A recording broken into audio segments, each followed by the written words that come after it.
रात का वक्त था, सड़कें सुनसान थी, हवा में अजीब सी खामोशी तैर रही थी। लोग जल्दी जल्दी कदम बढ़ाते थे, जैसे अंधेरे से भाग रहे हों। जयपुर की इन रातों में डर की एक नई पहचान बन चुकी थी। कंबल में लिपटी हुई एक परछाई। कहते थे, अगर सड़क किनारे कोई कंबल में लिपटा दिख जाए तो पास मत जाना, क्योंकि उस कंबल के अंदर कुछ ऐसा छिपा हो सकता है जो आपकी जिंदगी हमेशा के लिए बदल दे। ये दहशत थी भारत के सबसे खतरनाक सीरियल किलर कंपटी मार संकरिया की। 1970 के दशक में राजस्थान, पंजाब और हरियाणा के दूर दराज गांव में शाम ढलते ही लोग घरों में कैद हो जाते थे, क्योंकि एक ऐसा आदमी घूम रहा था जो बिना किसी कारण के सिर्फ अपनी सनक पूरी करने के लिए लोगों को मौत के घाट उतार देता था। उसका हथियार था एक आम हथौड़ा। वो वार करता कान के ठीक नीचे कंपटी पर, एक ही झटके में गर्दन टूट जाती, शिकार की सांसें थम जाती। मौत का वो पल देखकर उसे अजीब सा नशा मिलता। 1974 तक 15 से ज्यादा मामले दर्ज हुए। उसका तरीका बड़ा सीधा था, हथौड़ा लेकर सोते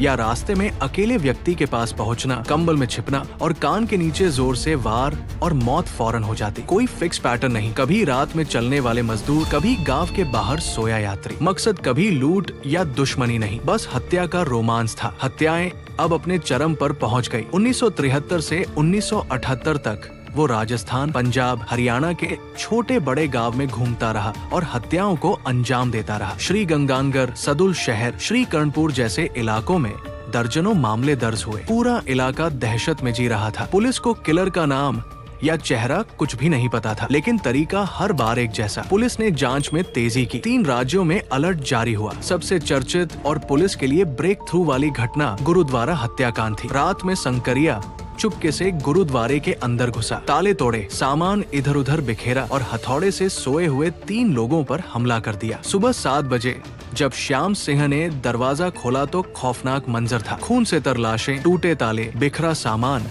और खून से सना हथौड़ा। एक टीन बॉक्स पर फिंगरप्रिंट छूट गया। हमला इतना क्रूर था कि समझ आ गया था, ये कोई साधारण चोर नहीं है। गुरुद्वारा जैसे पवित्र जिले पर हमला होने से लोगों में डर और बढ़ गया। जांच में फिंगरप्रिंट और गवाहों के बयानों से स्क्रैच जारी हुए। संकरिया ने बाद में कबूल किया कि उसने ही उन तीनों लोगों पर अटैक किया था। हत्या के बाद पास की बावड़ी में स्नान करके वो भाग गया। ये केस उसके लिए आखिरी कील साबित हुआ। इसी केस से गिरफ्तारी की राह खुली। 3 जून 1974 को संकरिया की गिरफ्तारी हुई। उस वक्त वो 26 साल का था। वो रतन लाल नाम से बठिंडा रेलवे स्टेशन पर रिक्शा चला रहा था। उसके पास चोरी का सामान और रिक्शा लाइसेंस था। गंगानगर पुलिस ने पूछताछ की। 12 जून तक कस्टडी में रखा। फिर 13 जून को राय सिंह नगर मजिस्ट्रेट के सामने कम्फेस रिकॉर्ड करने की अर्जी दी। बिना किसी दबाव के उसने कबूल किया। 70 से ज्यादा हत्याएं की सिर्फ मजे के लिए। बोला, हत्या करने में मजा आता है, शिकार की तड़प देखकर नशा चढ़ता है, कोई वजह नहीं, बस थ्रिलर। हथौड़े से कंपटी पर वार का तरीका,